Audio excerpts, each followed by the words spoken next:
Today is April 9th, 2019. We're continuing our Board of County Commissioners meeting. A couple of things I'd just like to say right off the bat. One, we're sort of in a unique situation this morning, and I'd like to apologize to any of the folks that were here this morning to make public comment on a specific agenda item. We did break for lunch prior to taking those public comments. The morning is a little, the whole day actually is a little sideways, and I apologize. We're in a bit of a historic kind of a mode. I know that there are plenty of folks here that are looking to have their certificate and graduate from our Martin Cares class. We were just saying with our attorney and administrator, you're going to get a free, even though the whole program was free, an additional day, day number 6, which is a little taste of the county commission meeting before we're able to give you your diplomas. So we're going to take the public comment as I had promised after lunch.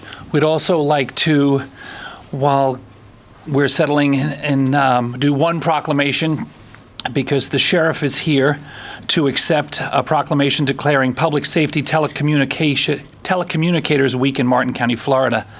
We're not going to read the whole thing. Ms. Canese, if you want to just read the last paragraph, the now therefore. You want me to do it? Yes, please. My pleasure.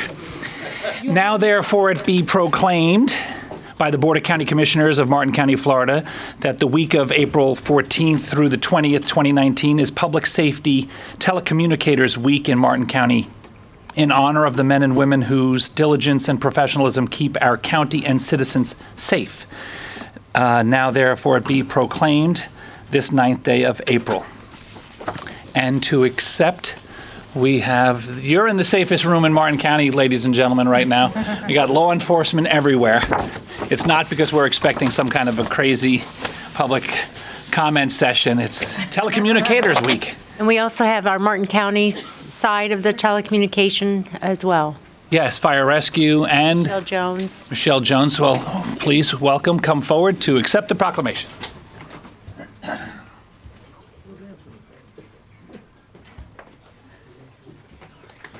Be a big group.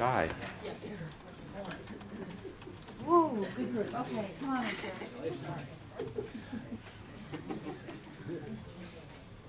Just a little photo of everybody in there. Let's go. Back it up, right? I'm a little grumpy today. I'm a little grumpy today, too. Yeah, Yeah, not a happy day. nothing like starting off in Gotta be careful when he swings his chair out. It hits you most of the time. Yeah, I just said I'm feeling a little grumpy today, so you better not. Yeah, photobomb. Doesn't happen very often either. The next time he goes to sit down, it may not be a seat. Getting in? No. He was going to photobomb.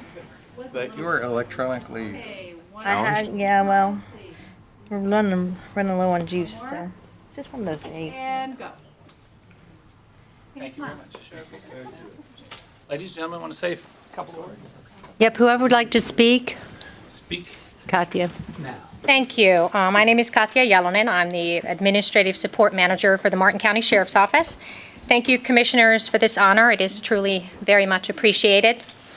As we get ready to celebrate these true first responders, let us think about this just a little. Saturday afternoon, a little after 5 p.m., male on the line breathing heavily, asking for an ambulance. Gunshot. My father just shot himself. There's just so much blood. Sunday evening, just after 7 p.m., we need an ambulance and probably LifeStar. We have 2 kids that are screaming for help on the beach. Another caller stating a kid got ripped out to sea. Monday evening, just after 9 p.m. Please God, loud screaming on the line. No one responding to the telecommunicators asking questions. Female voice yelling, "He is dead." These are the life and death situations our telecommunicators deal with in their daily work. These 3 calls all happened in the last 3 days. I got goosebumps just listening to these calls afterwards. Just try to imagine listening to these live. You never know what the next call brings. Before you know what happened on this call, you get on another one, and then on another. You put on that headset and help as many people as need you that day. In Martin County, that is roughly 113,000 911 calls each year, regardless of time of day of the week, or if it is a holiday or just an average day, there's someone on the other side of the line. These men and women are truly heroes. They are true first responders. It is time to reclassify our public safety telecommunicators as protective service occupations. We truly thank you again for this honor. Thank you very much.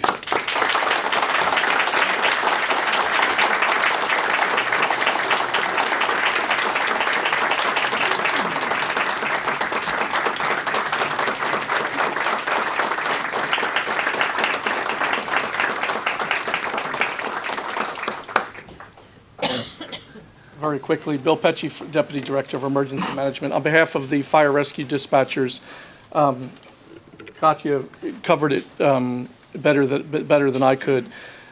Most of the time, people who call 911, it's the worst day of their lives, and the first person they talk to are dispatchers. And the dispatchers are not only answering 911 calls, they're talking on the radio, they're typing on the CAD, and they're also answering 9 emergency lines. They're the most amazing multitaskers you'll ever meet in your lives, and they have to remain calm the whole time. Most people couldn't do what they do in any day of their lives. We'd really like to invite you to come down to the comm center if you've never been there to see them in action. The people from CARES got to see a little bit, only 5 or 10 minutes at a time, but to see them working. We really appreciate the support of the administrator, the commission, and we really appreciate every year the proclamation recognizing their work. So on behalf of Fire Rescue Dispatch, thank you very much. Thank you very much.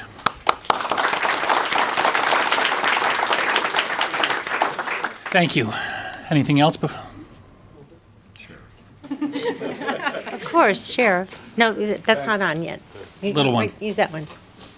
Thank you, Mr. Chairman. I was actually trying to slip out without saying anything, but I have spent my life looking at circumstances through the front windshield of a police car, and I've learned at this stage in my career to try to find perspective wherever I can. And as you all, 4 of you, go through the very difficult choices that you have before you, not just today, but every day, and you deal with the crises of life from your desk, I think for you and for those here behind me in the audience, it really does pay for a little bit of perspective, and that any day you don't have to dial 911, you are blessed of God. And we see so much sudden and unexpected tragedy. We see death, people going to the store for a gallon of milk and not making it, and going out into eternity. And we're so blessed to have your support, a fully funded budget that covers all that we do, every bit of it. And you all have been champions of the Martin County Sheriff's Office, and I'm sure you have also for the Martin County Fire Rescue Services. We appreciate your support. We could not answer those phones and do the training and have the equipment we have if it were not for your willingness to take those political hits that you take every year for budget and to support us. So thank you so much. And then for the people that I'm standing in front of, unfortunately to my back, thank you all so much, the taxpayers of Martin County that work so hard. Every single dollar that I spend on these services and everyone comes from the hard sweat equity of the taxpayers of this county. And we are blessed to have your support, commissioners, and the support of the public. Thank you so much, and God bless you for the good job that you do here. Thank you, Sheriff, very much.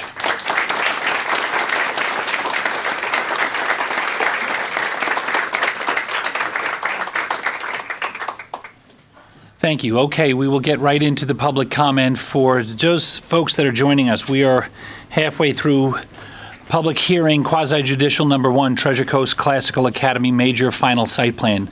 We have had the presentation by staff. We've had the presentation by the applicant. We've had questions from the commission to staff and the applicant. We're at the public comment portion.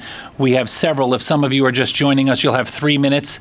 At the 2-minute and 45-second mark, you'll hear a tone. That just means you have 15 seconds to wrap up your comments. I'm going to call 2 names at a time. The second person can come forward. It saves a lot of time.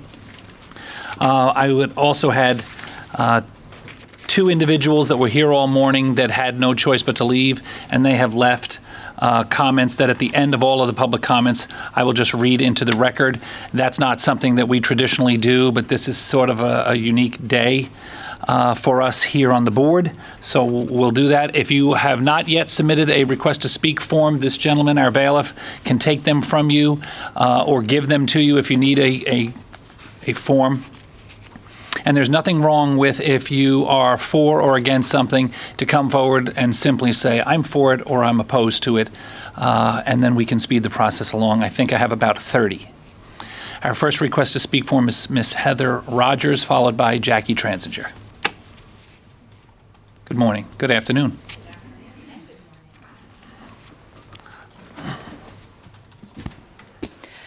First, I would like to say how much I enjoy and love that the commissioners and school board are meeting to best serve our special community. As Tallahassee is tipping the scale towards private school vouchers, charters, and strangling public schools legislatively, we need some local heroes. I am hoping you will be that for the 19,000 students in our community today. I am here to address the location of Treasure Coast Classical Academy. The traffic study done on this location was done in August of last year. It took place before school began, before the season began, before the Assisted Living Center opened, and before the board voted to approve Cove Royale. Treasure Coast Classical Academy has provided a scatter map that really tells us nothing. Here is what we know, that we have 19,000 students in Martin County School District. We also know that we have 1,200 public school teachers. We also know that Treasure Coast Classical Academy hasn't been transparent in telling the districts where students are coming from. The traffic study says 300 trips, but in today's TC Palm, Ms. Donalds herself says that that number is inaccurate. The charter holder is saying they'll open with 700 students. That's an underestimation to the county traffic number that was submitted by 1/2. This plan should be denied because the traffic was approved on false information provided. Are we, as Martin County taxpayers, funding all of Port St. Lucie to come to school here? Why would one school outweigh the needs of 19,000 plus students? I am asking you today to make all the time to sit down with our district to find out who is coming to this charter. I would encourage you to follow their Facebook page and ponder, why are they suggesting that people not turn their paperwork into the district to let them know where their kids are going? I would encourage you to inquire why they don't want teachers letting public schools know they are leaving until June 3rd. We are better than this. We are a community that prides itself in having a small town feel. I am technically an outsider here. My family and I have only been here for a decade. I've had the pleasure of meeting many longtime Martin County lifers. But this is a town that circles its wagons. Why would we give the green light to a school that doesn't have buses, isn't available to all, hasn't reached out to neighbors to see what they need, and if they are simply ducking the same question, where are your students coming from? To sum this up, I ask you as a mother with young children to please make time to make a plan to best serve the 19,000 students and 1,200 teachers that could use a few heroes right now. Politicians have zero business in making decisions when it comes to education. As Benjamin Franklin said, the only thing that is more expensive than education is ignorance. Thank you for your time. Thank you. Our next request to speak form is Jackie Transinger, followed by Charles Bohdy. Ms. Transinger. Jackie Transinger from Jensen Beach. You've heard from me a lot today. I'm only going to talk for a minute, and I'm going to surprise you by telling you that I agree with Mr. Raines when he says that this is not the time nor the place to discuss the quality of education or how you feel about charter schools. You all know how I feel from the other day. But the thing that I'm concerned about, and I would be up here if it was a Martin County school being built in that same place. I would be very worried about the traffic study. I don't see how that still complies with our traffic rules. And I would like you to make sure that you think about that when you talk about it and have them go back and rework that, perhaps. Hopefully, you will require TCCA to really obey the start and stop times that they have already agreed upon. I just want to know, will there be any follow-up on that? Could they just change what they're doing anytime they feel like it? Do you have any ability to hold them to the promises they are now making on some of these issues? Thank you very much. Thank you, Ms. Transinger. Charles, are you here? Charles from Palm City. Our next request to speak form is Janet Brown, followed by John Snyder. No Janet Brown. John Snyder is followed by Kerry Lawrence. Sir, welcome. Good afternoon. Good afternoon, Chairman, members of the County Commission, and staff. Again, my name is John Snyder. I was born and raised here in Martin County, lifelong resident, and my daughter is just turned 8 and is going to be a future 3rd grader at TCCA. Just in reviewing the kind of the mission and the purpose of the County Commission, I think it bears repeating that one of the main goals is to enforce the growth and regulation in accordance with for the good of the public. And I also know that just a few weeks ago that there was a unanimous resolution passed for the adoption to honor home rule, which I applaud that and am a very strong proponent of that. Part of this TCCA project was making sure that we were in full compliance with every letter of the law as it pertains to home rule. And as has been stated before, at the Thursday LPA meeting, we showed to be in full compliance of every aspect of the growth management plan here in Martin County. And so I would respectfully urge that the members of this commission respect the 1,000 students who submitted their applications for TCCA.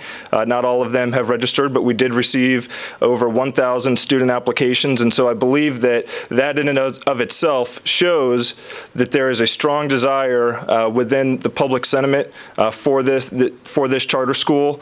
Many of those students are still currently enrolled in another school, or else I believe we would have more support. I believe that there's been an incredible amount of vitriol and misinformation that's been levied not only against the founding members of this charter school, but also directly at future parents of this charter school.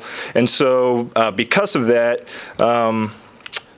we just have seen a different side of the community that I was born and raised in and have come to expect here in Martin County. I think we should hold ourselves to a higher standard on that. And again, because of our compliance, I urge and respectfully request the Commission to follow the LPA's recommendation to approve this major site plan. Thank you very much.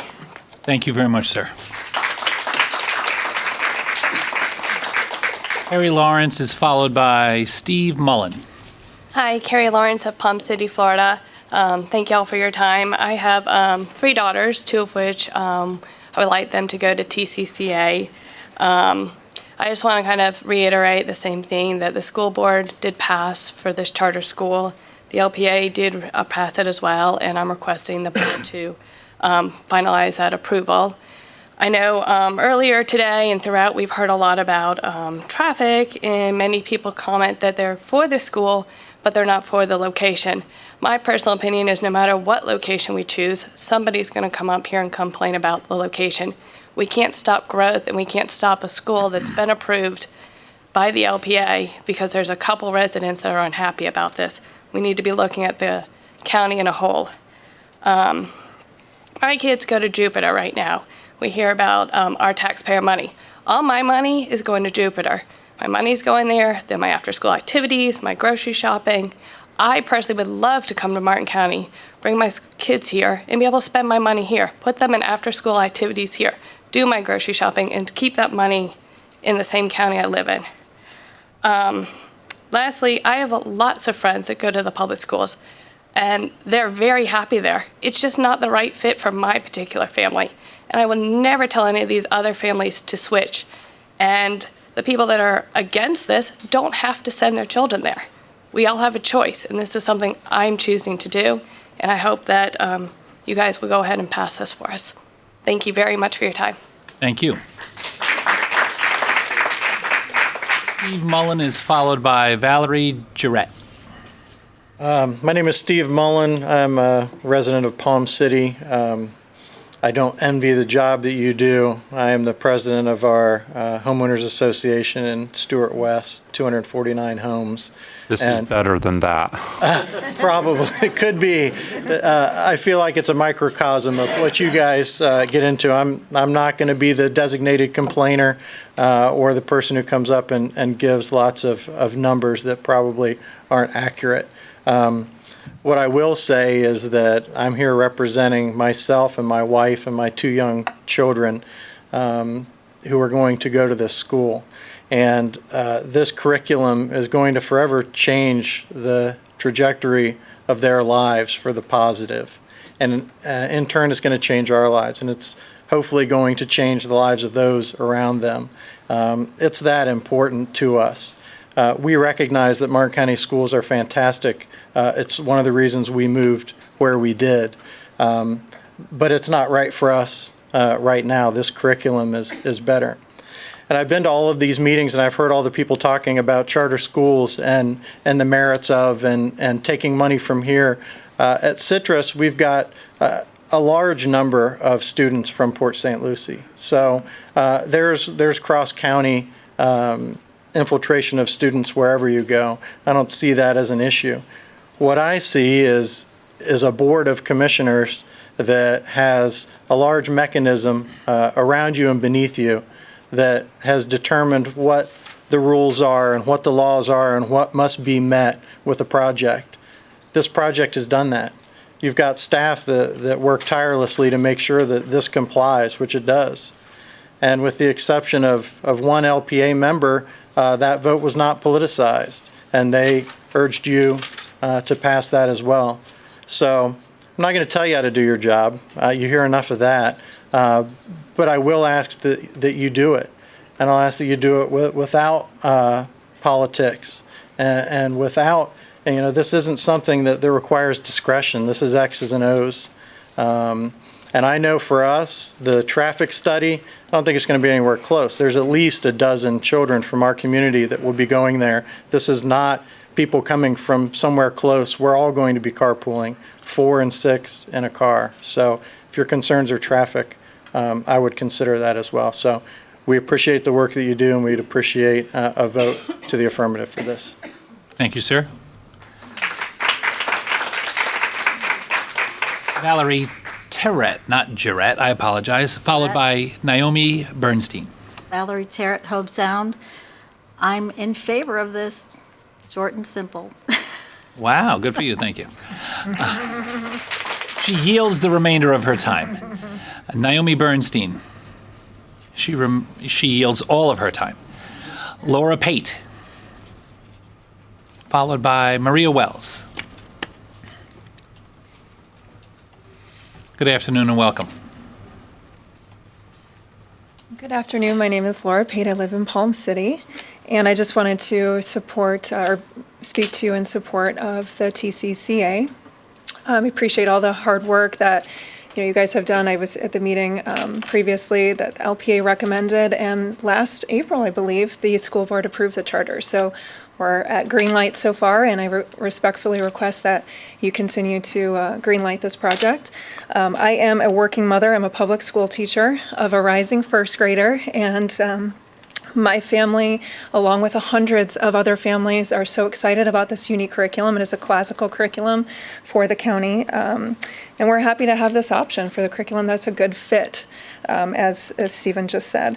It does follow the Barney Charter School Initiative. We have over 20 schools across the country that are very high performing, so I believe this will be a wonderful and tremendous benefit to the county, to the families in the county, to our property values. So it's just a fantastic opportunity. As Stephen also mentioned, we are working on carpooling. That's something that's already started. I live in a community in Palm City where I've already committed with 4 or 5 other families to carpool. So thank you again for your time, and I hope you will approve the site plan. Thank you. Maria Wells. Maria Wells is next, followed by Miss Tina McSorley. Good afternoon, Commissioners. Thank you. As you know, this has been a really long journey for this charter school to get here today. And it's only because we wanted to offer choices to parents for their children. And today we are not here to decide on the school, we're only here to decide on the site plan. Through this entire process, you heard earlier that since January, we have diligently worked with Martin County's professional staff and professional engineers, making sure we have not only complied, but exceeded expectations of what would ask of us to be very good neighbors. Through that work, we have met all of the regulations that were requested in all areas. I have trust in the county staff and the engineers who have worked on this project to do what's best for the citizens of Martin County and I would not second guess their educated expertise. I know because I live with quite a few engineers. We have passed the LPA and now are here with you to approve our site plan. I ask you to do what is right and to approve this last final step to give these parents who have the trust in all of you to make this happen. Thank you. Thank you very much. Ms. McSorley, you are next, followed by Leanne Fries. Hi. Hi. Hindsight is 2020. March 26th, last meeting. You all spent almost 30 minutes discussing Southwest Murphy Road and put an unwarranted light there at a cost of more than $350,000 to taxpayers. I'm not arguing whether that light should have gone there or not, but these are some of the quotes from that meeting that you all made. We should not wait until we have a terrible tragedy. Pulling out of a driveway is the most obvious of rights of residents. Over 20 years, various elements of traffic calming had been tried. Years of discussions with residents. Staff contracted with a consultant to calm traffic. Tried numerous things that made it more challenging. Cars crashing into backyards. Speed limit on St. Lucie Boulevard and Whispering Sound were also addressed at this board, and staff recommendations or unwarranted things happened with you all. You can make decisions that sway from what your staff is recommending. You do it all the time. Take responsibility for your decisions. Whatever you do today, when I started calling about what was happening at Cross Church and how that's going to be their temporary facility and how my daughter is now going to be in danger because you won't be able to get emergency vehicles up there, I heard from almost every staff member in this room saying, that's not up to us. If you're going to vote yes on this, whatever happens on Cove Road next year, you are responsible. And you cannot pass the buck and say that, well, we had to do it. And you know what? I imagine if you spend the next 20 years doing on Cove Road what you did on Southwest Murphy, it's going to cost you a lot more than the threatened lawsuit that you got this morning when this all started. Thank you very much. Thank you. Leanne Fries is followed by Krista Lee Roberts. Good morning, good afternoon. Leanne Fries. Fries, I apologize. From Palm City. Dear ladies and gentlemen of the board, I am so excited to have my 10-year-old daughter attend TCCA this fall. The classical liberal arts curriculum is such a valuable and worthwhile approach to educating our children. The emphasis on the teaching of the foundational principles of Western civilization, and specifically the Federalist Papers, Bill of Rights, and U.S. Constitution is especially important, as most of these teachings have been all but removed from most modern public school curricula. I am equally looking forward to her exposure to and study of the many incredible works of historical literature, poetry, and philosophy that again, sadly, have mostly been removed from modern public school curriculum. There is so much value in the study of the plethora of literature from the early times to the Greeks and then into the classical period. Finally, it is clear that TCCA will teach our children, or as they call them, scholars, about positive virtues, moral character, values, discipline, civic responsibility, goodness, and kindness to our fellow man, and citizenship. I am so very much looking forward to the opening of this school and the opportunities that will be available for our children. I would like to respectfully ask you, the board members, to vote in support of TCCA just like the LPA did and allow the construction to begin. Let's bring classical education to all the children of Martin County and watch them succeed. Thank you very much for the opportunity to speak to you all today. Thank you, ma'am, very much. Ms. Roberts will be followed by Mark Cesfaro. Oh, okay. Good afternoon, ma'am. Welcome. Sorry, that's okay. Thank you. I'm Krisha Lee Roberts. I'm speaking today as a private citizen and taxpayer of Martin County. I believe that this location on Cove Road for the Treasure Coast Classical Academy is inappropriate and problematic. The state has laws that require public schools to provide transportations to students living more than 2 miles away from their school. They also specify the amount of adequate parking required for a public school. These two requirements are intertwined and take into account the walkers and the bus riders in the parking calculation. Charter schools are not required to provide bus transportation. This is one more example of rules for traditional public schools that are different than those for charter schools. The state-required parking calculation has not been adjusted to compensate for the missing bus transportation requirement. TCCA has no plans to bus students. That is their right. However, with an eventual student body of 1,000 students, I believe the provided parking is inadequate. This coming year, they're planning on 770 students. According to a spreadsheet provided in the end of March, they have 740 students in grades K to 6 currently being enrolled. I've created the spreadsheet that you see in front of you for your information that compares 6 schools. 2 schools, Anderson Middle and Hidden Oaks Middle, have a current enrollment of just over 1,000 students. They are also on sites that are 29 and 24 acres in size and have 182 and 176 parking spaces. I've also shown the number of bus riders for each of those schools to separate out the potential car riders and walkers, which is 354 at Anderson and 539 at Hidden Oaks. That means there's 1.95 car riders or walkers for each parking space at Anderson, and 3.06 car riders or walkers for each parking space at Hidden Oaks.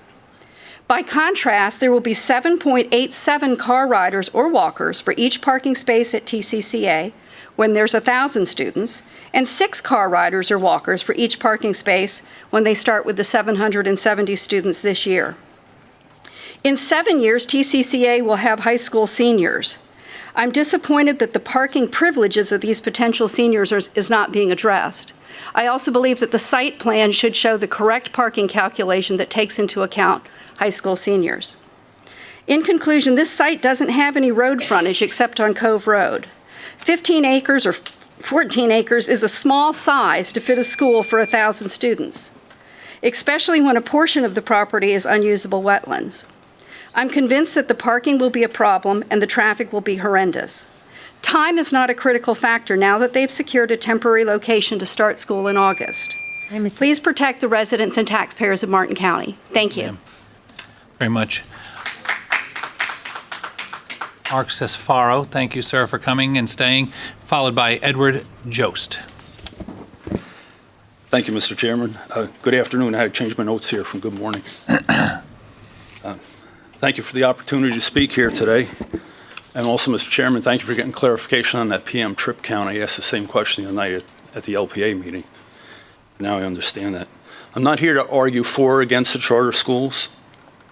I just think, and I don't think it's the end of the world, but I think the school could have planned for a better location and more accessible location. The location was ideal for the Driftwood K subdivision that was planned there.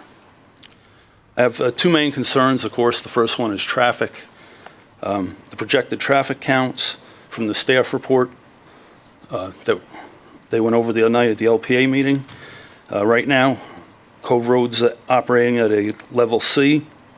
When the school opens, it'll be also a level C, but in 2021, it's going to drop to a level D.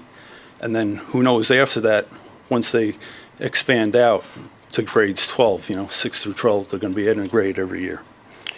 Cars are going to back up on Cove Road, even with room to stack the 160 cars in there. Just simple math. Even if students carpool 3 to a car, we're talking 200-plus cars. If you have 2 students per car, that's 300-plus cars. In the first couple of weeks of school, I think every parent's going to want to drive their own son or daughter to school just to see how the whole thing's working out with drop-off and pickup. The traffic light is not going to increase the speed in which the time the children get picked up there. It's just going to help with the traffic flow. And as I say, cars are going to line up as we see even today, Pinewood Elementary and Anderson Middle School. Cars on Willoughby were lined up at 10 after 1 this afternoon. My second concern is safety, access to the school. I'm concerned that there's only one access point there. If it becomes blocked because of a natural or man-made disaster, like we had the gas leak right in front of there, Anderson Middle School was evacuated with buses. We don't have public transportation for this school. What's going to happen when you have parents coming to pick up 650 to 1,000 students? And you just approved the Cove Royale PUD. Hopefully that sidewalk that's planned there is set back far enough for when that expansion goes into effect for Cove Road, which we were also told at the LPA meeting. I don't know if I said this already or not, but the planning is going to be in 2021, and we probably won't see any pavement until 2027, which is a little bit far off from now. So I just hope you, I say enough is enough when it's like plugging too many appliances into an extension cord. The circuits, the roadways in this case, are going to become overloaded. So just thank you for your time and consideration. Thank you, sir. Mr. Jost is followed by Caroline Hill. Sir, thank you for your patience. Good afternoon, Mr. Chairman, County Commissioners, and staff. My name is Edward Jost. I moved to Stewart in 1984 and presently live in Hobe Sound, Florida. I am here today in favor of the Treasure Coast Classical Academy. I believe this charter school, with its strong classical curriculum, will be a positive asset to our community. Martin County has a wonderful and strong education system to which we can attribute its success to Frank and Mary Brogan, who in the 1980s brought our system to be one of the finest in Florida. Aiding this TCCA charter school will give our young parents a choice for their children's education. Parents and grandparents realize the power, value, and importance of a fine education for our children. Our children are our future and the future of our country. We must support education in every way necessary. As a proud Martin County resident who has cared and stood for its superiority, I am asking you today to support this wonderful choice of education for our residents. Please vote yes for Treasure Coast Classical Academy and fast track all necessary permitting to get this new facility up and operational as soon as possible. On another note, please expedite the widening of Cove Road. As an engineer, I know this road requires widening to service the south end of Stewart and Hobe Sound to give them immediate access to Interstate 95. Thank you for your time today. God bless the Treasure Coast Academy, Martin County, State of Florida, and the United States of America. Thank you, sir. Caroline Hill is next, followed by Mark Jones. Good afternoon and welcome. Thank you. Can't see without these. My name is Caroline Hill.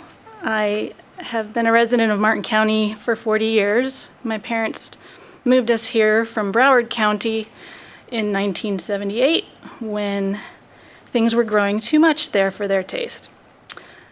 I came here and started attending Palm City Elementary. Martin Downs didn't exist. It was a cow pasture. Cove Road was dirt. Salerno Road was windy, and we called it Snake Road. I've seen a lot of changes. I've seen a lot of growth. I still love it here compared to counties to our north and south. I would much rather be here. And I've heard a lot of discussion about the comp plan and slow growth, medium growth, all the arguments over the years. But it's definitely a special place. And I do believe that no matter what we do, some growth is inevitable. I mainly wanted to come and say that, I'm in support of the school. Everything is in compliance, so I don't know why you wouldn't approve it. I do know that there are a lot of heated arguments about the charter school, and I just wanted to shed a little light on a couple things that I hear a lot of that are inaccurate. I have been a volunteer for this school before it was even a school. I was meeting about 5 or 6 years ago, a group of us, about 35 parents, grandparents, citizens. We formed a group to review instructional materials that were being adopted by the Martin County School District. And in being a part of that group, there were several of us that learned about classical charter schools. We were very interested in the curriculum and everything involved. And a handful of us, through circumstances and relationships, have been able to meet people and actually bring this dream of a school with a classical curriculum to our county that is not a private school, but is public and available to anyone who wants to send their children there. That being said, we are not some corporation somewhere. We are not a group of profiteers. We are citizens who live here, who love it here, who love our kids. Mine is too old. He graduated already. People ask me all the time, why are you so involved? Why do you care? Your time's up, ma'am. Because I care about the kids here. And as long as we're in compliance, I just don't see why. Your time's up. Thank you. We appreciate it. Mark Jones, you are next, followed by Chris Dings, Dinges. Sir, welcome. Thank you. Mark Jones from Palm City. I come today to speak in favor of the school. As a previous speaker this morning around 9 a.m. discussed declining the development of the school based on caring for our children. As a parent, I think almost continuously about what's best for my child and how to best serve them as a parent as they grow up. Given the current environment, I can't think of a better way to care for my child than to send her to a school that provides a conservative, constitutional, and classical presentation of our world and of this country. TCCA will provide this. Unfortunately, the public schools can't provide this to the parents who seek this. So I ask that you support those Martin County parents who choose conservative, classical education for their children and improve the development of TCCA. Thank you. Thank you, sir. Chris, I apologize for your that's good. not pronouncing it properly. You're going to be followed by Stephen Martinez. Oh, what do we can't. Yeah, we have to get a look at those items before we, Ms. Riska? No. We have to see them before we put them onto our television airways. You might have some secret codes in there. Messages. Oh, it's happened before. That's why we do this. Yeah. 3 minutes, right? Well, it hasn't started yet, so wait until our timekeeper gets back into her seat. Go. How you doing? My name's Chris Dingus. I'm a new resident here, a Stewart, just who moved up last summer. And the reason why I took the day off is because one of the LPA board members actually voted nay last week. So the reason why he voted nay was because the level of service he was experiencing on the ground wasn't consistent with what he saw in the report for the traffic study. And then actually he performed his own study to show a little difference. So I have 20 years of wireless engineering experience, so that intrigued me. So I decided to look into it and actually downloaded the report. So I'll give it my go here.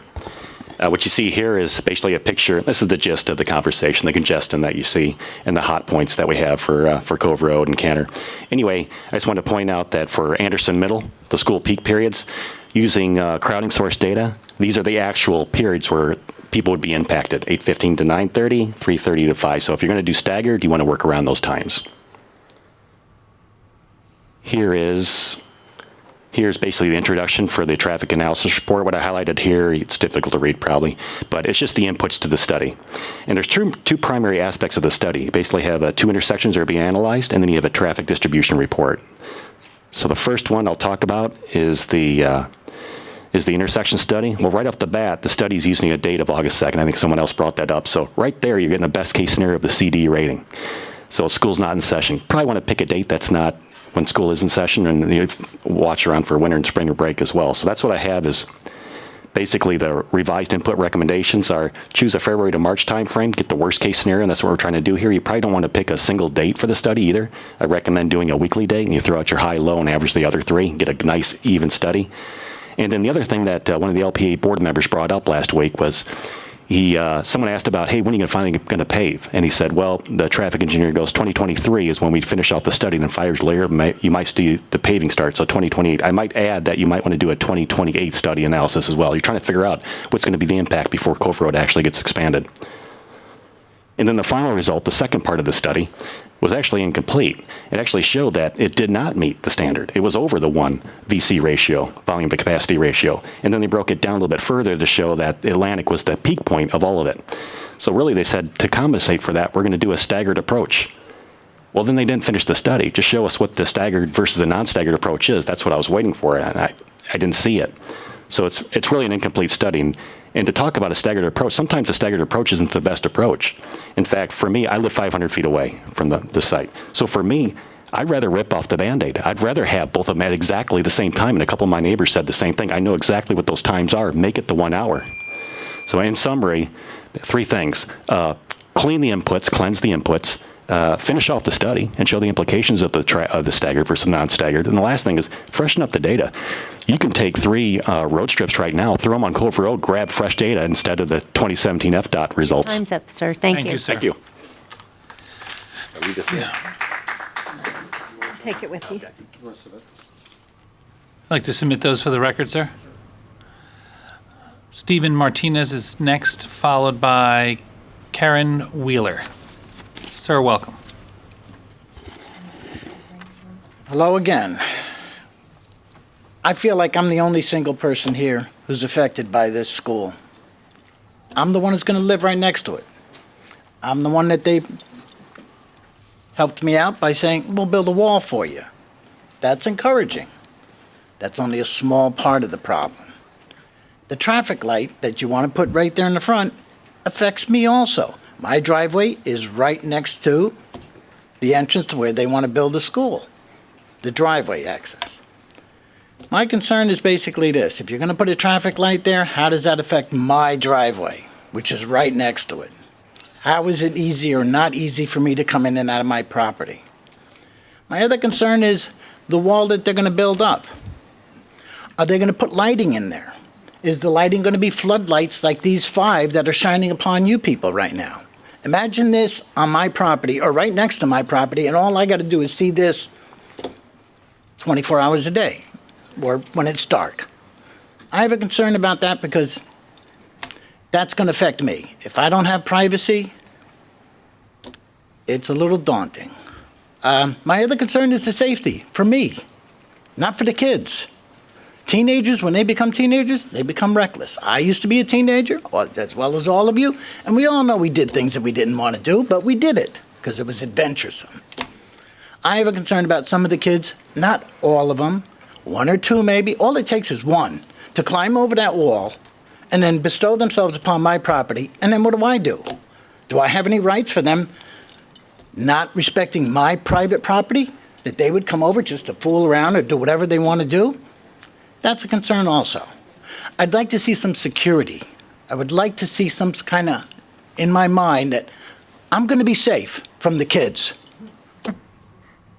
And on that note, I'm finished. Thank you, sir, very much. Our next request to speak form is Karen Wheeler, followed by Melissa Burke. Ma'am, good afternoon. There. Karen Wheeler, and I am in a very unusual situation in that I am in the process of closing on property right next to, on the other side of where my neighbor just spoke. The property that I'm purchasing actually is beautifully wooded right now, and the wooded area is where the road to the school will be. And there's no need to go into all of the deliberations of why I selected that particular piece, but there's a few things that I wanted to mention. I have been in Houston, Texas. After selling a business, I could not work here for 10 years. And so this Cove Road, it's amazing coming back and seeing the progress in my community. And I have such confidence. I know so many people have made reference to the dirt road that Cove Road once was. And I know Martin County, and I can imagine what that road is going to be when it's fully developed. And I remembered making the run from Hobe Sound to Stewart down that curvy back A1A, and now you drive down that A1A with roundabouts that manage the traffic. Salerno Road is a perfect example, and I believe that Cove Road mirrors Salerno Road. It is a neighborhood. There is not industry. There's one assisted living facility, and there's numerous neighborhoods and more to be developed. And I believe that the Academy anchors and secures Cove Road as a neighborhood and will then direct our leaders in the development and infrastructure of that. So I have confidence in the decisions that will be made in access there. And then I also believe that the school offers opportunity and diversity. They talk about public transportation. When my children were in school here, all children are different, and we look at our children based upon their aptitude and their ability. At one time, I had a child in the Dreyfus School of the Arts in Palm Beach County. That's where we had to go for diversity, Palm Beach County. And I had one at St. Joseph's, and I had one at Crystal Lake, because I wanted to meet their specific needs. And I believe that this charter school does enhance our community in an incredible way to offer that diversity. And I do urge you to approve the site plan, and I look forward to the wonderful neighbors of this school. And I will say, I know when I look at this piece of property that I'm purchasing, it's going to take some progress. There's going to be an ugly period of development, but I am confident that it will be a beautiful enhancement to Martin County upon completion. Thank you. Thank you, ma'am. Melissa Burke, you are next, followed by Miss Elmira Gainey. Good afternoon. I have been here all day. I want to say congratulations to the Martin Cares Group. I am a proud 2005 graduate, and I actually learned all about everything you guys did because there's quite a few guys still here that were here then. So I actually understand what it means to show up in January for a site plan and try to trump the system and not put your 60 days in to get something approved. I learned. I moved up from down there and moved up. So here's my concern today. My husband drives at this time up Cove Road every day from Rocky Point. It is a traffic issue. 400 to 500 more cars is 400 to 500 more times my husband can get in a car crash in the morning. Thanks, guys. It already takes him forever. I've been watching this school probably longer than most of the parents in here because I am a parent at the one and only low 300 school in Martin County, Port Salerno. When Miss Donalds first came to our county and spoke with Casey Ingram on her radio station, she talked about how schools like that, parents should have choice.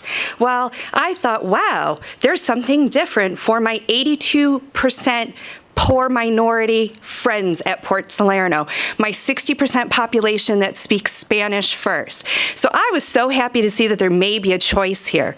There is no bus for the kids from Golden Gate. We have 9 buses that come to Port Salerno. So how do my friends get to Treasure Coast Classical Academy? And when Miss Donald spoke at the school board meeting to get her approval, she said on record that they would be looking into public transportation. They didn't. Their site plan says nothing. I haven't missed a meeting. I have been a quiet fly on the wall, catching everything.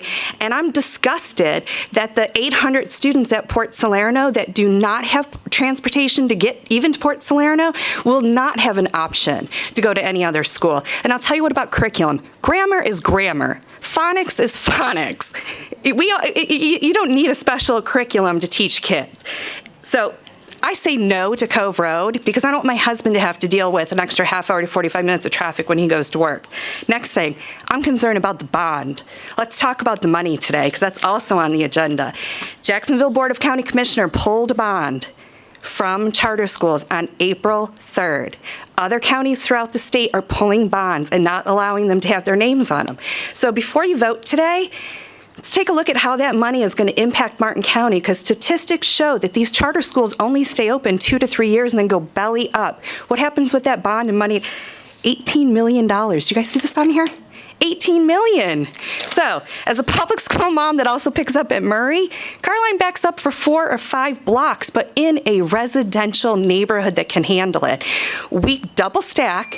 No parents can get out of their driveways in that neighborhood, and we sit from about 3:30 until about 4:30 to pick up our kids at Murray Middle, and that is a school that gets a lot of buses in it. So good luck. You have choice. You made a really good choice for this county when you decided to go against Costco, so you do have a choice. Your time's up. Thank you. Elmira Gainey is our next speaker, and Helen McBride will be our speaker after Miss Gainey, and she is our last request to speak form. So if you are interested in speaking to us, please wave your hand. The bailiff will give you a form to fill out, and if you didn't get it filled out and you still want to, you can speak first, then fill it out later. Miss Gainey, welcome. Good afternoon, Commissioners. I had another item on the agenda to speak regarding, but I would like to say that I support that charter school, and I hope that you will as well. It's great that the school board had an opportunity to review the curriculum that is being proposed, as well as the overall aspects, the total aspects of the school. You might remember at one time we had a school called the Dizzy Gillespie School of the Fine and Performing Arts. Unfortunately, we did not have the resources to continue that program.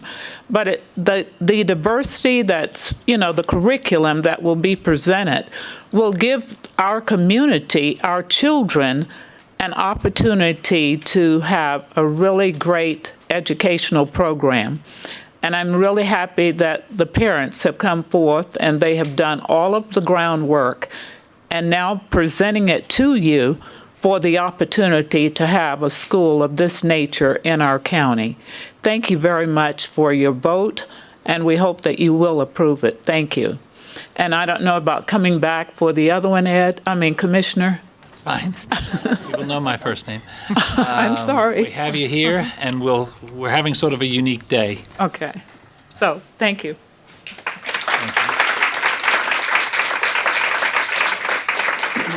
As I said, Ms. McBride is our last request to speak form. If you're interested, please come forward now.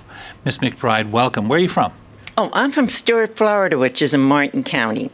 Now, the reason I'm here, I'm a 47-year resident of Martin County, which is in, the city of Stuart, which is in Martin County. I drive, Cove Road was a dirt road, Snake Road was a snake road when we moved here. I have to go to 95. I use Cove Road. I try to find the best time when there's no traffic.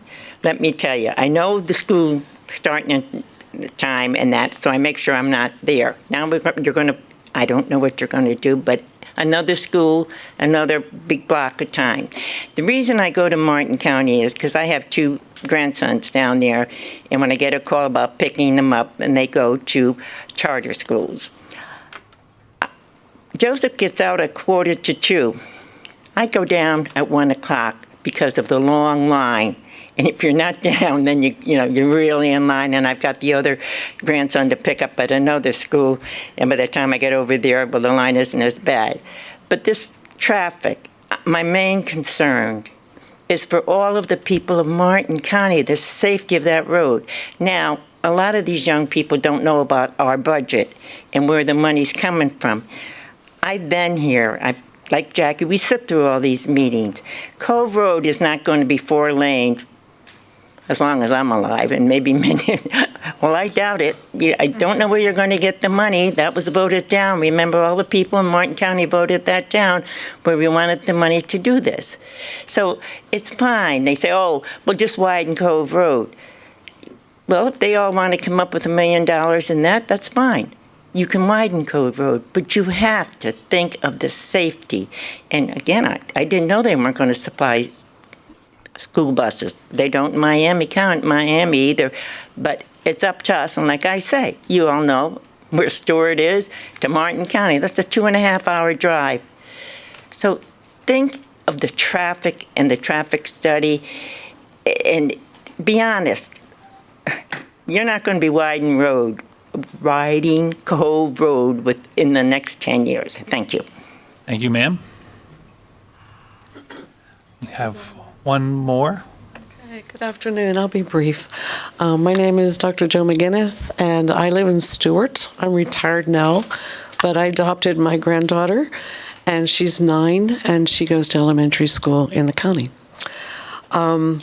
I wanted to just clarify a couple things that I heard spoken today. And one of them was about the school questionnaire, asking what school is your child going to go to next year. And I'm not going to submit that until I'm positive that the Classical Academy is going to be open. And I am looking forward to your positive vote today so that I could go home and I'll submit that form, because I know that's a concern of some folks.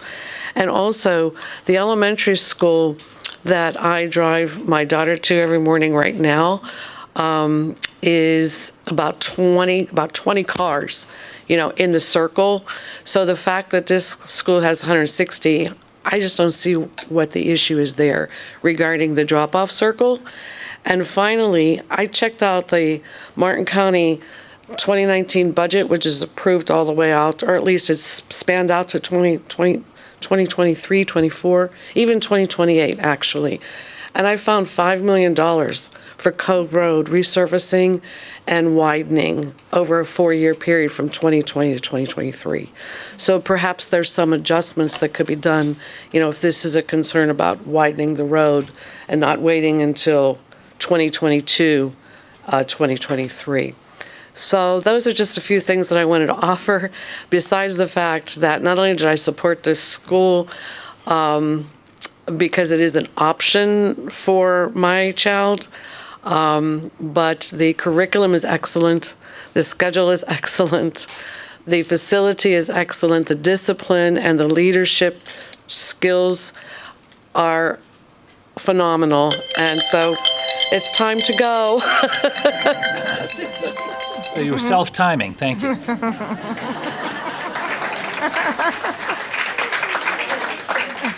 Would anyone else like to address us now? We're going to close the public comment portion. And once it's closed, we don't reopen it. So if anyone else would like to address us. I have 2 comments, as I had mentioned earlier, folks. And normally we do not do this where we would take written comment. But this morning we had 2 commissioners not here. So through no fault of individuals, residents that came to speak to us. Jesse J. Griffin Jr. is in support, strongly in favor of approval of the TCCA, but he was not able to stay. And Siobhan Gotzel of Palm City, I am in favor of the school. I currently have to deal with traffic to take my child to private school. I plan my drop off and pick up accordingly, and there's more, but you get her point. So I didn't want those folks to feel that they've wasted their time coming through some scheduling errors and problems on our part. So with that, we will come back for an opportunity for staff if they want further clarification, but we'll start with the applicant for further clarification or comments. Sir. Good afternoon. Again, for the record, Bob Rains here on behalf of the applicant. We would like to just address a few of the comments just for clarification purposes and to respond to a few of the comments that were made. I find it interesting. One of the speakers came up and said, politicians have zero business getting into making business decisions on schools or decisions on schools, something to that effect. I totally agree with that. That's not what you're here for today. You're not making a decision based on schools. You're making a decision based on whether this particular site, whether it's a charter school, whether it's a public school, whether it's a senior citizen center, whatever it is, meets the the rules of Martin County. She's the one who actually wants you to make a decision on schools because she doesn't like the charter schools. She doesn't think the taxpayer dollars are going there. So she's asking you to do exactly what she said you have no business doing. So we agree with that. This is about the site plan and not about the school and whether charter schools are good or not, or they take too much taxpayer dollars. I would like to have our traffic engineer come back up. There were two specific speakers, I think, Ms. Roberts, who I have the utmost respect for, who I know is a wicked smart lady and I've dealt with a lot on a lot of different occasions. But, in all due respect, she is not a traffic engineer. She's stating an opinion. And I think also Mr. Dingus, I hope I get him, and I'm sorry, apologize if I'm getting the name wrong. Okay. But again, is, to my understanding, was not a traffic engineer. Those are opinions that they're providing you and not expert testimony. But I would like our expert traffic engineer to come back up and just to respond to a few of the comments that were made from the public. He is an expert. Thank you. For the record, James Taylor. I was sworn in earlier. So as we were going through the public hearing, I wanted to jot down as much as I was hearing the technical side of things to be able to address some of those items and due to some of the questions that came up in previous comments from the commissioners. I'll start out saying that Martin County has a very stringent process for traffic studies, and whenever we go into a municipality, first thing we do is turn right to the Land Development Code because, believe it or not, wherever you go, these studies are performed differently. In my opinion, Martin County takes a very conservative approach to traffic studies, and I'll explain some of those points as we go. After reviewing the Land Development Code, we go into a discussion with staff to develop a methodology. This is the assumptions that we're going to use in the traffic study before we ever start doing the X and O's of the traffic study. And then we submit the report, and we, in this case, had 3 rounds of back and forth with staff until we came to a conclusion that, yes, we complied with the study, and yes, the technical data that we were presenting was also reviewed and accepted by your traffic staff. The next item that came up was the AM peak hour. There's confusion about why is the AM peak so much bigger than the PM peak in the traffic study. The AM peak hour for a school generally coincides with the AM peak hour for background traffic on a roadway. So the school is operating when people are going to work. In the PM peak, so this is the PM peak of the school, the generator hour, that occurs in this case much, much earlier than the PM peak hour of the background traffic. So as people are coming home from work and those traffic volumes are climbing in the PM peak, the school has already dismissed their folks and those trips are off of the road. So that's why we put so much of the analysis onto that AM peak period. That is the constraint for the capacity, especially on Cove Road. The other reason for the PM peak being that peak hour, the aftercare that schools typically have are much more popular than the before care. So the release, the actual magnitude of release in the AM peak is also higher. Not only the background traffic is lower, but the generator hour is also higher. There were some numbers thrown out. Some of them I didn't follow. I heard 300 trips being passed around. The traffic study to which your staff has agreed to is 602 in trips in the AM and 534 outs. So I think that's been looked at by your staff. It comes from a report, and this gets into the next item about the trip rate of the school. We're talking about buses, we're talking about walkers, we're talking about ride share, and you guys are pulling out your hair going, who's being truthful here?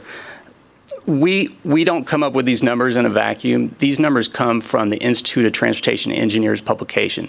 And what this institute does is they take real data from engineers. A tube count at a driveway tells you the number of trips in and out, and it's black and white. And what we do when we go reference that document is we say, how many charter schools have these folks counted in the past? And in this case, DOT recently did a traffic study in Florida because there was some confusion. There was some controversy about, are charter schools generating more trips than public schools? And the answer is, yes, they are. And the data that we use in the traffic study takes that into account. So imagine you're a tube count on a driveway at a school, and when someone comes in, that's one. When someone comes out, that's one out. And it does this for many schools. In this case, I think there's 15 to 20 schools that are referenced in the Institute of Transportation Engineers. And that average rate goes into what we assume to forecast for this site. So it takes into account the bus, the lack of buses in this case. It takes into account the walkers that aren't in a car. It takes into account the ride share. All that's built into the rate. So the guesswork is kind of taken out of that for you. There was some other information that was presented regarding one spread, and I love spreadsheets, by the way. One spreadsheet up there was showing you the difference of the ratio of non-bus to parking spaces. Now, that kind of confused me as to what the point of that exhibit was, because if you are a non-bus rider, you're in a vehicle, you're in the loop, and then you leave. You're not parking in the site, so I'm not sure why that was equated to an increased need for parking. As a parent, you're not hanging around the school all day parking in a spot. You're in the loop, you drop off your student, and then you're out of the loop. There's no increased parking space need. Mr. Lucas, the applicant, spoke earlier to this concern that there's not going to be enough parking on the site for an event, per se.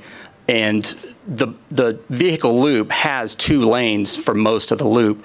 So as he explained, that loop can also be a traffic lot for at least one of those loops during those main events. So much more traffic is being available on the site than just the parking spaces in the parking lot. There was some comment about the report not being complete. I'll defer again to your LDCs and your staff that have concluded otherwise. The conclusion that we saw up on the screen in one of the exhibits was actually from a previous report. August 2 was brought up.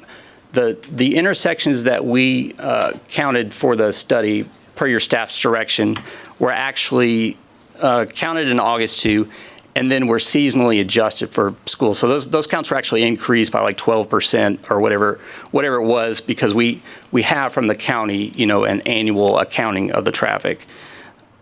The peak hour overlap, there was an exhibit that was presented that talked about the fact that just moving the school hour for the new school an hour separate from the middle school was somehow not enough. I've done a lot of these schools. I take counts. I visit the campuses. I've done more than 15 schools throughout the floor in different counties, and most of those charter schools. And I will say that the peak hour truly is no more than 45 minutes ahead of the bell to 15 minutes after. So by shifting the school hour an hour one way or the other, you are taking out the peak hour. You're completely separating the peak hour of those schools. They will not overlap. Now, will there be some cars that are trickling in for before care at the same time that the middle school? Sure, but we're talking minute numbers compared to that peak hour that we like to analyze. I'll just end on this, forecasting traffic. Again, we have to defer to the LDCs, and we have to defer to your staff. And as I've mentioned before, Martin County is pretty conservative with the way that they do business with the traffic studies. And just to kind of get outside, and a lot of engineers probably don't do this at your podium, but to get outside of the numbers a little bit, let's kind of talk about why it is conservative. New students to this school are already on the road primarily today going to another school. We don't account for that in the study. What we do is we ask Martin County, what's your highest hour that you want us to analyze in the AM? And then we just pancake layer the project trips on top of that. We don't deduct any background traffic from people that would be coming from somewhere else that are already on the road today. And that, in that case, it is very conservative. Additionally, the peak hour that we have in the AM already has those middle school trips in it. What we're proposing to do is completely remove that out of the scenario, and that the background traffic for the middle school isn't on the road at the same time that the project is. We didn't do that in the traffic study. We were conservative, and we just pancake-layered those trips right on top of each other, even though we know logically that the traffic will be much less. There's a perception about traffic, and we've heard LOS, the level of service acronym that everybody loves. It's quantified in your code what determines what the LOS is. The LOS on Cove Road today, the level of service, is an LOSC, and these are like letter grades where, you know, you'd rather have a C than a D, you'd rather have a D much more than an F. Your code requires that Cove Road operate at LOSD or better, and we have shown with enhanced capacity analysis for this site, and the TIA and your staff has confirmed that Cove Road at the build-out will operate at acceptable level of service per Martin County requirements, and that is a conservative analysis in my opinion. Thank you. Thank you, sir. So, just to be clear, is that still up on the screen? Yeah, please. So the conclusion that was referenced by one of the speakers, that appears to be a conclusion from an outdated report? Is that That's correct. There were 3 revisions of this report redone. This is from an earlier than the final. Yeah. And we're not totally sure where the other pages come from? Correct, Okay. correct. And so, again, once again, in your professional opinion, you believe, even after hearing the comments from some of the public, that this project does meet the concurrency requirements of Martin County? That is my professional opinion, yes. Thank you. I'll give you those. I wanted to just see, Ms. Donalds, did you have anything you wanted to address? A couple of the comments, I believe. So, please again state your name for the record. Hi, Erica Donalds. I was sworn in earlier. Couple of things I wanted to address. One was the busing issue. Charter schools are required to provide transportation to ensure that it's not a barrier for students to attend the school. We did have 13 parent information meetings, the majority of those in the Pinewood and Port Salerno neighborhoods. The ones outside the neighborhoods were at the Moorgate Library, which of course is right near the school. But we made a concerted effort to have all of those parent meetings in an accessible location to those communities. And at every one of those meetings, we did state that if transportation were a barrier to a student being able to attend the school, that they would need to let us know and we would be required to provide that transportation. I did communicate with the Martin County School District about busing to open that conversation in case busing would be needed for students who were unable to attend the school because of a transportation barrier. So it's untrue to state that we are not providing buses as a hardline stance. That's never been the case. We have always said that if transportation is a barrier for a student to attend the school, that they would need to let us know and we would be able to provide that transportation as required by Florida statute. May I ask a question, ma'am? With that in mind, that you did put that out there for families to tell you if they needed it, what was the response? We did not have anyone request transportation. In those meetings that you had in those communities, those families either didn't participate or they felt that transportation wasn't going to be an issue for them? No one expressed that transportation would be a barrier to their attending the school, either in the meetings or by email, through our website, through Facebook. We have facilitated the carpooling by the parents, so parents expressed a desire to organize carpooling. So we do have a form on our website to help gather information for parent volunteers to put those carpooling groups together.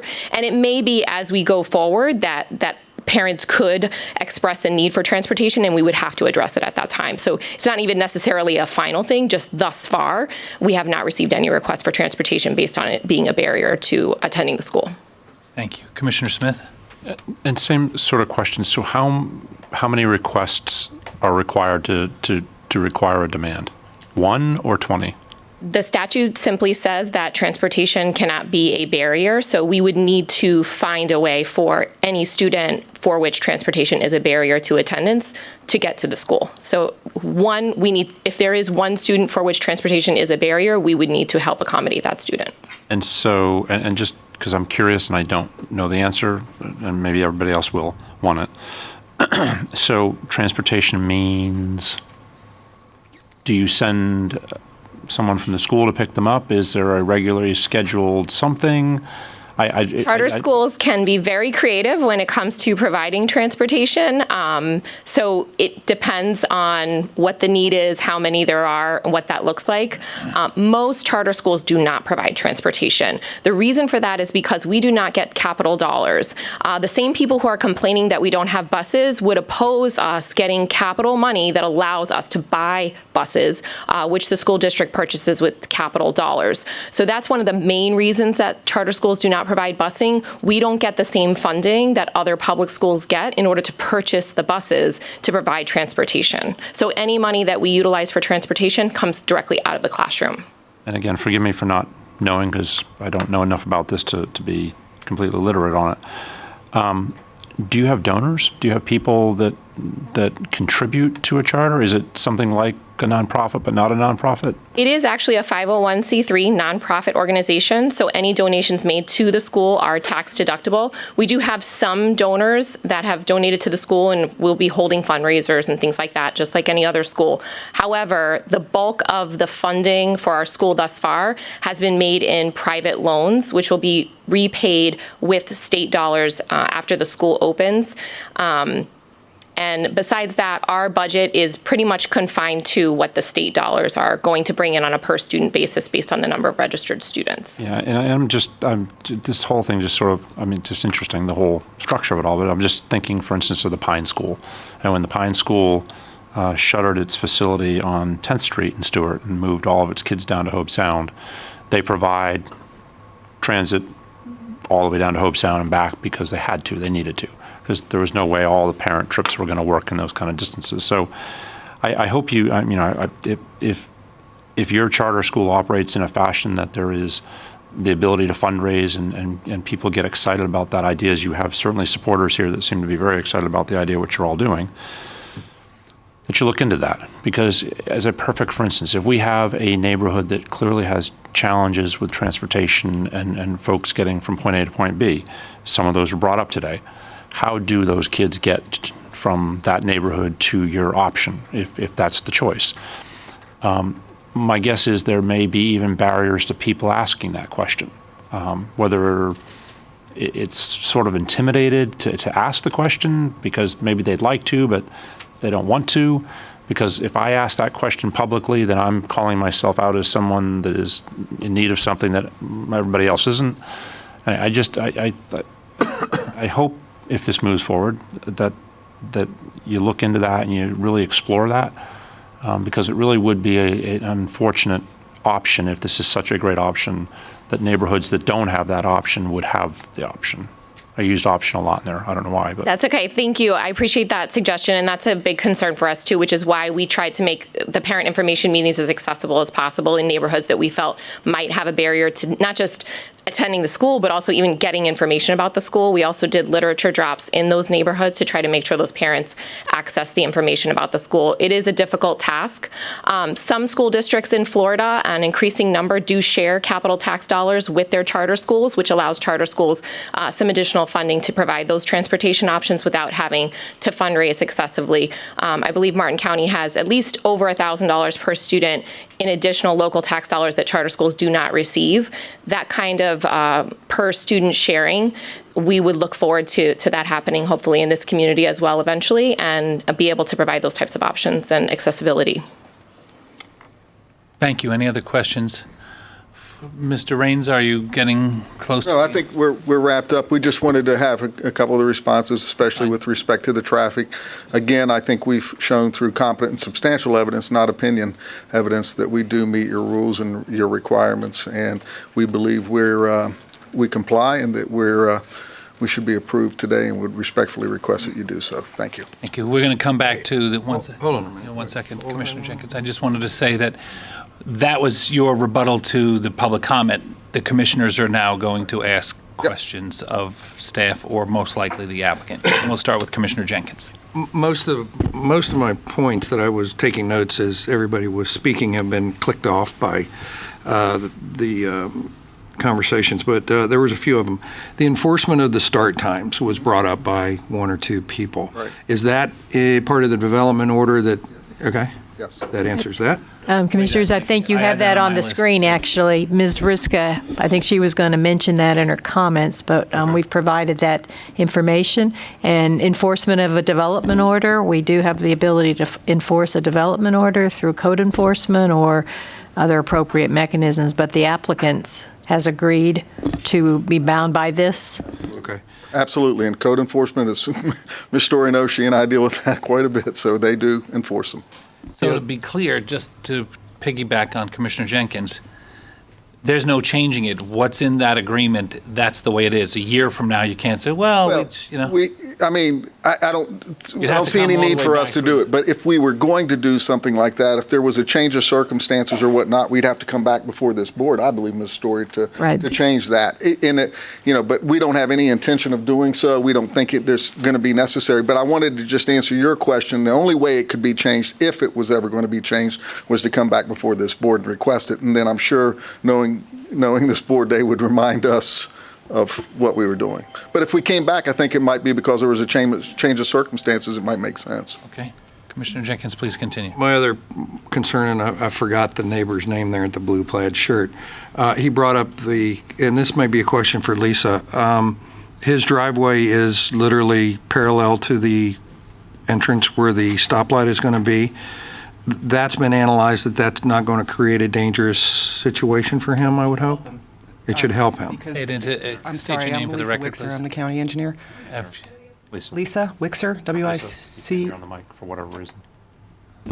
W-I-C-H-S-E-R. Yes, it is. Having the signal there will provide gaps for that driveway that aren't there today. Okay. I also had that on my list, sir.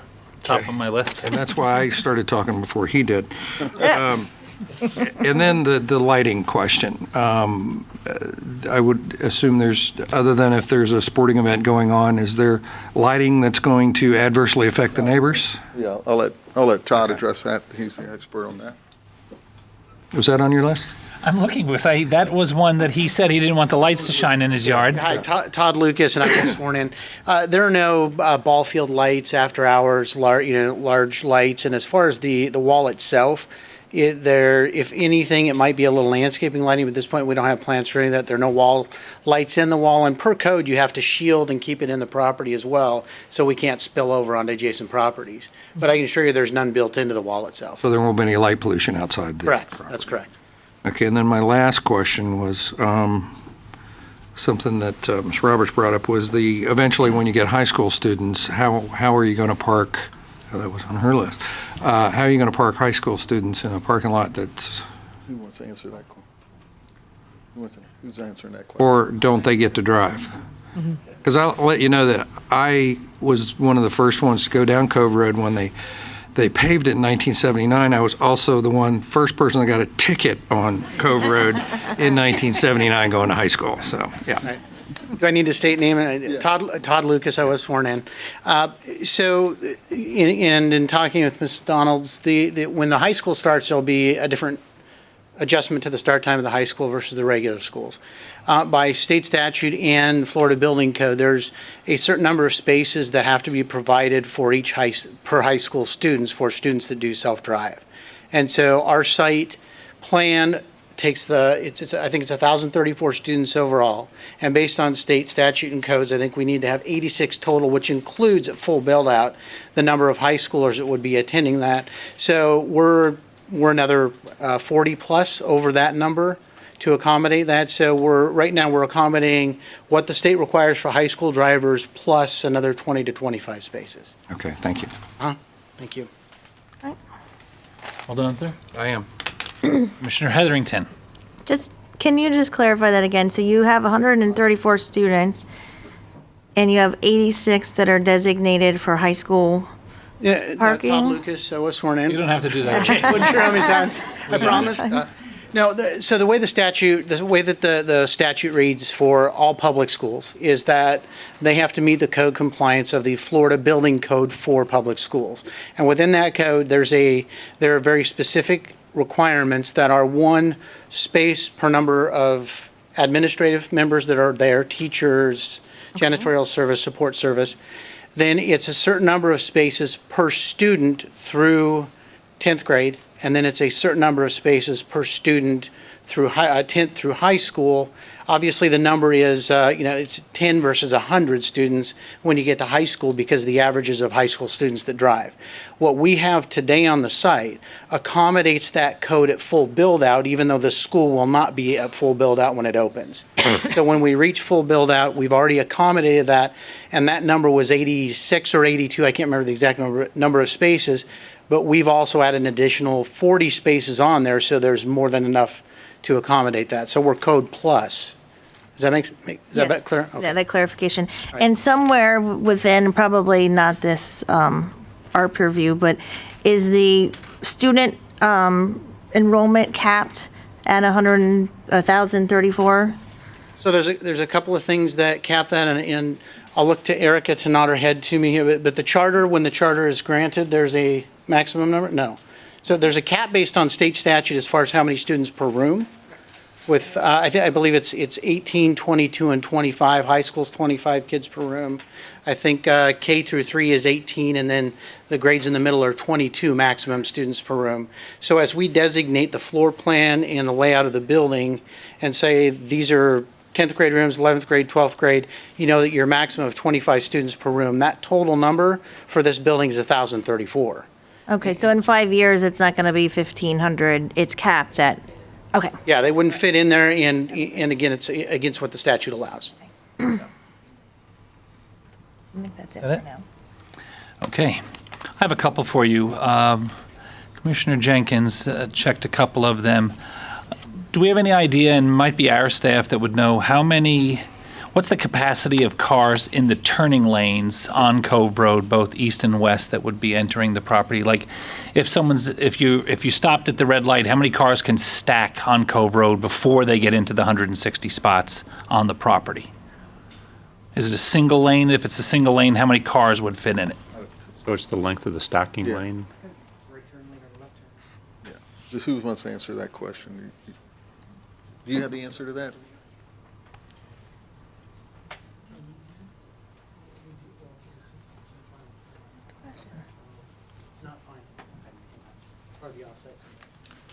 So as part of And your name and please. James Taylor, I've been sworn in.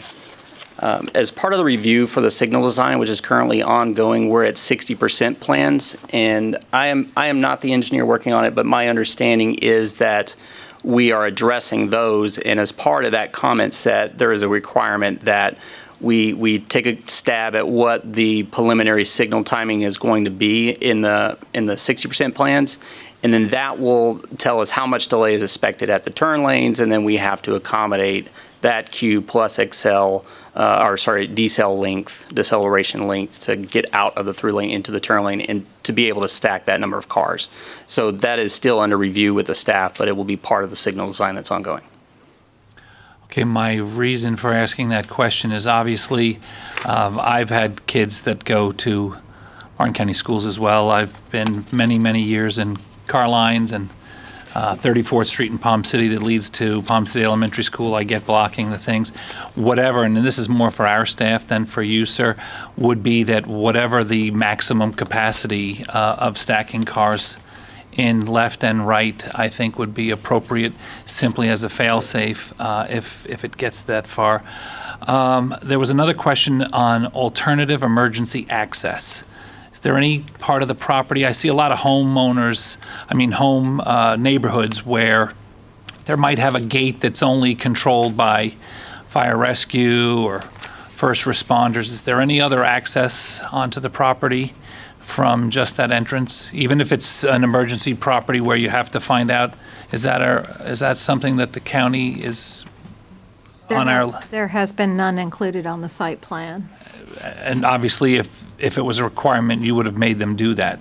It's a desirable element, but it is not required by our code. Okay. And we did receive this was reviewed by Fire and Rescue. Mhm. We did receive a comply. Okay, I just thought that was a legitimate question that I No, heard. sir, it is. The time of year for the traffic study, I thought we heard the answer. It was August 2nd, which is the summertime, obviously, but there was consideration taken into multiplying or doing some, I heard you say it, I thought that was a legitimate concern. James Taylor, I've been sworn in. So two parts of the traffic study. We look at the intersections that we agreed to look at per that methodology that we work with your staff ahead of time. For the intersections, we went out and we took intersection counts during the summer because of the timeline of the school and the application. But then we adjusted those counts up 12% per a seasonal factor that's published in DOT's. They go out and they take counts and they kind of know the months and which are the high months and which are the low months. So we accounted for that seasonality by doing so.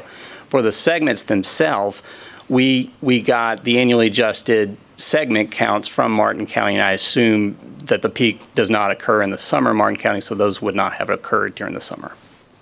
Thank you. If Mr. Lambert, if you could just come back to the desk, please. Although I appreciate and acknowledge the professionalism and the expertise background of the applicants, consultants, I like to hear, and I'm pretty sure the taxpayers like to hear from our people. It really is boiling down to traffic because a tremendous amount of the comments that we heard today are specific about charter schools and whether or not people like them or don't like them, the curriculum, all of that. For the four of us, and I'll only speak for myself, but I'm assuming my colleagues would agree, that has nothing to do with the decisions that we're making today. At least I'm not. So the real issue boils down to placing it on Cove Road and what will the traffic impact be. You've had more than enough opportunity to review this. You know the seriousness of this. You know the public interest in this. In your professional opinion, do you feel that even hearing the public comment about time of year for the traffic study or how it would work, how many cars could stack, are you comfortable with everything that you've heard? You're our expert. We have to rely on you. No pressure. Yes, sir. If Mr. Taylor, yes, sir. If Mr. Taylor would have said something that I felt was inaccurate, I would have, let you guys know. We hear it all the time. Please count during the right time. So we make sure that all the consultants adjust seasonally for whatever studies that they are doing. The segment analysis uses our published numbers of our planning number, our peak hour directional volume. So that's what we use to do our forecasts. The applicant is going to install a traffic light. We're going to have some signal timing for that. I think traffic staff is always looking around to do any kind of signal modifications to move our public, more efficiently. We're constantly making adjustments throughout the county. Martin Highway, I know, we're always looking at the big intersections. Kinder Highway is about to open. It's going to be, it's going to be wide open, 6 lanes down there. We're going to be probably looking at retiming that signal as well for both the incoming traffic and the outgoing traffic there. So, traffic is like always ever evolving, and I think our staff is definitely going to, do the best for our traveling public. Thank you. Stay in that seat just in case we have some other questions. Ms. Riska, do you feel, early on, I haven't heard it recently, but there was a lot of outcry that somehow the county staff was giving this applicant some kind of like a shortcut or an easy path. Do you feel that you have gone through this?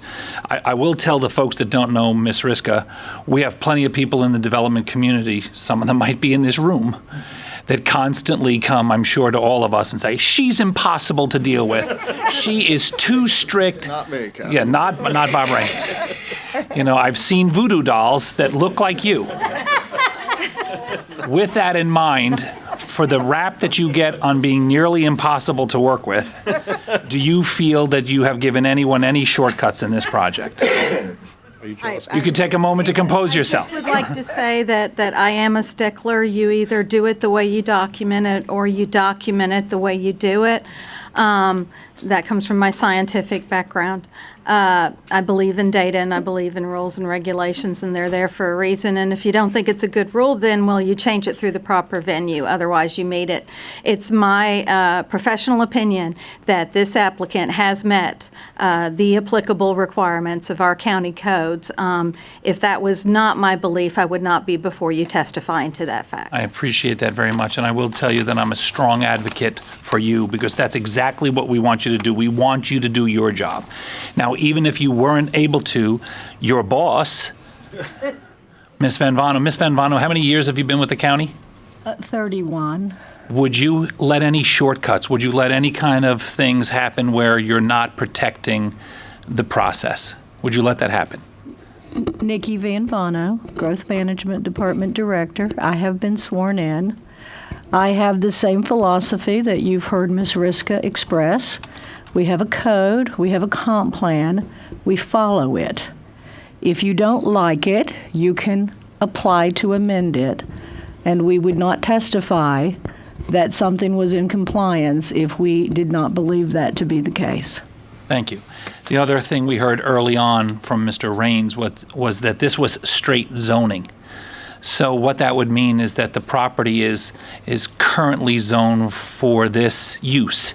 And this is not one of those situations where it has been in the past where someone could come forward and ask the commissioners for what I would call a favor to change something that didn't exist.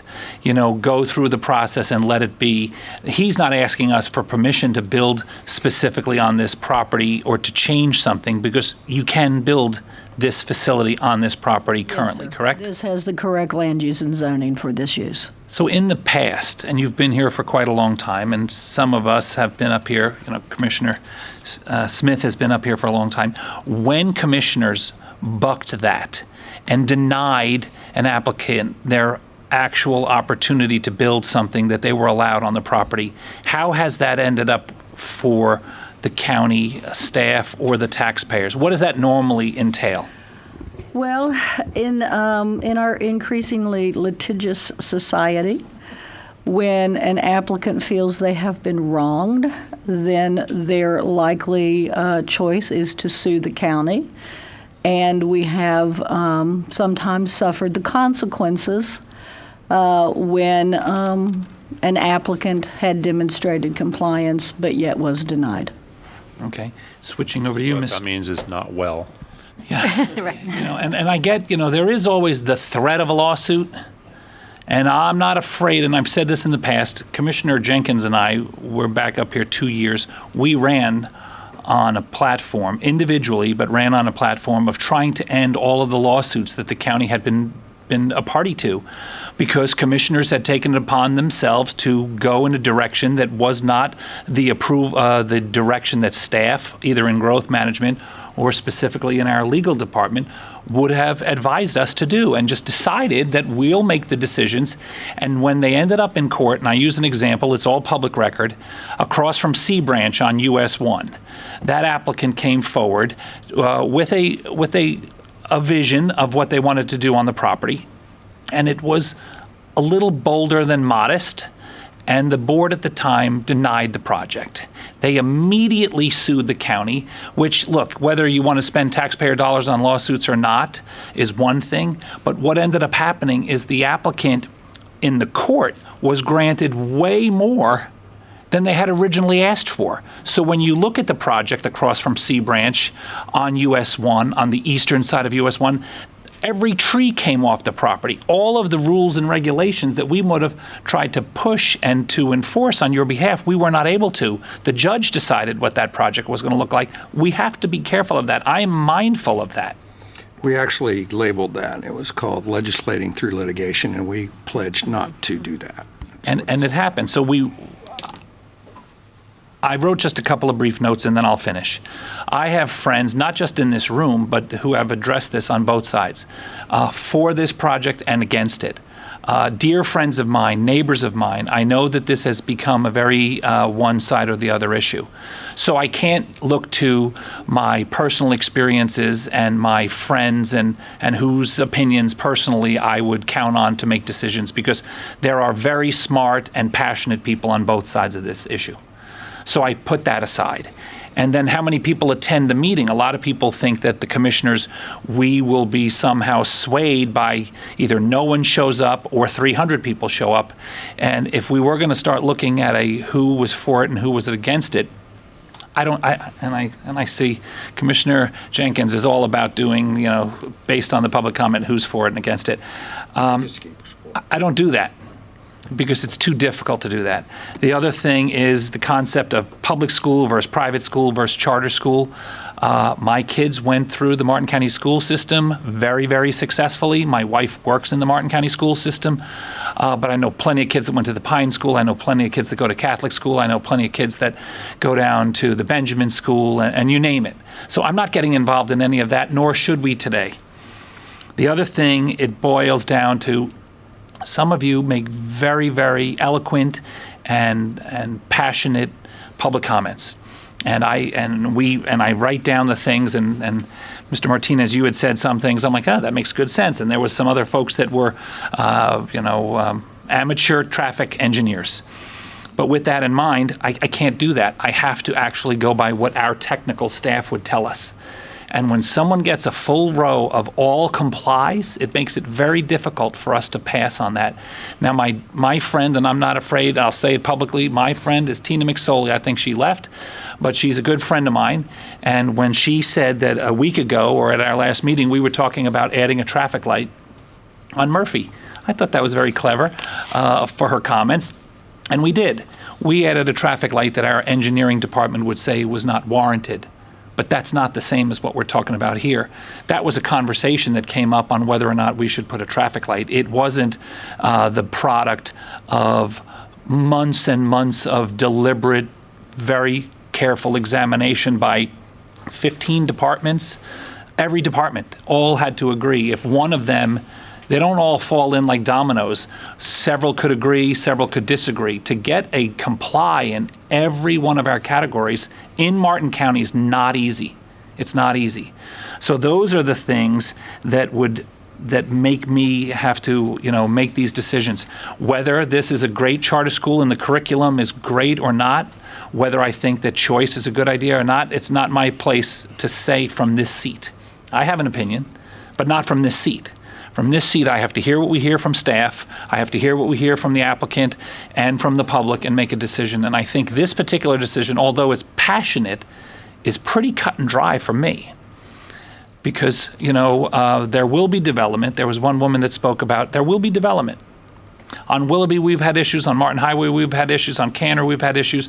We're going to have development here. If our staff, through our rigid process, agrees that it's appropriate, then I apologize for the people that might be disappointed in my decision, but that's one of the tougher things about sitting up here. But I would have to agree with staff's recommendation today and vote in favor of that, simply because it meets the criteria, and that's what we have to do. Thank you, Mr. Chair, which is me.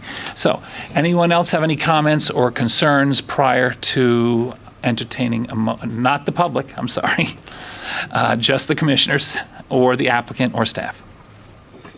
Ms. Riska.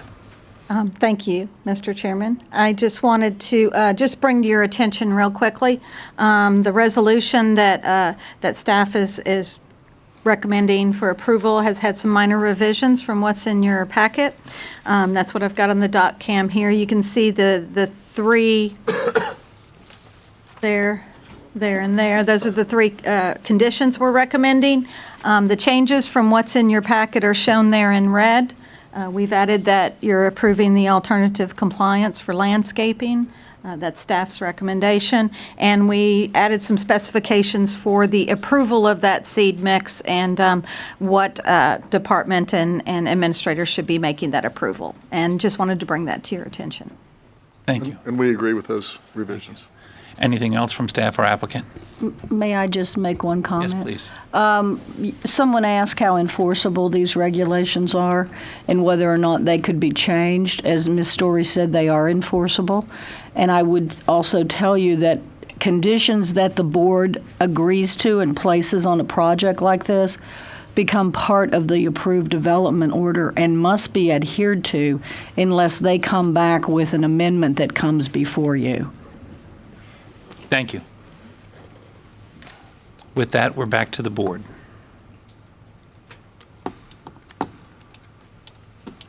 Which means I would entertain a motion. Go ahead. What are you all looking down here? so Last much week you don't better want at me to it make than I am. motions. I'm This looking week at you my want me to make box. motions. I'm looking to see if any lights came on. I see no lights. The CARES people know what we're doing up here. Commissioner Smith. Thank you, Mr. Chair. I think Ed has summed up an awful lot of what I would have said, so I'm not going to go into a long sort of commentary. It really does come down to what are the rules and what are not the rules for us to deal with. As much as you'd love to step outside of the box and say what you think, what you don't think, this isn't, fortunately, it isn't the place for it. It is really whether or not they have brought forth a compelling request and they've met the codes and the rules and regulations that staff has put before them, and in my opinion, they have. And so to that end, I would move the recommendation with the additional comments as highlighted by Ms. Vanvano, that I believe that there were 3 additional conditions that were included into the staff's recommendation. Is that right, Catherine? Yes, sir. Second. Okay, we have a motion by Commissioner Smith for staff's recommendation, including the recommended edits. It was seconded by Commissioner Jenkins. All those in favor signify by saying aye. Aye. All those opposed? The motion carries unanimously. Ladies and gentlemen, I want to thank you for your patience today. It was a very unique, kind of odd day. We will take a 5-minute break for closed captioning, and then we will immediately have the CARES graduation.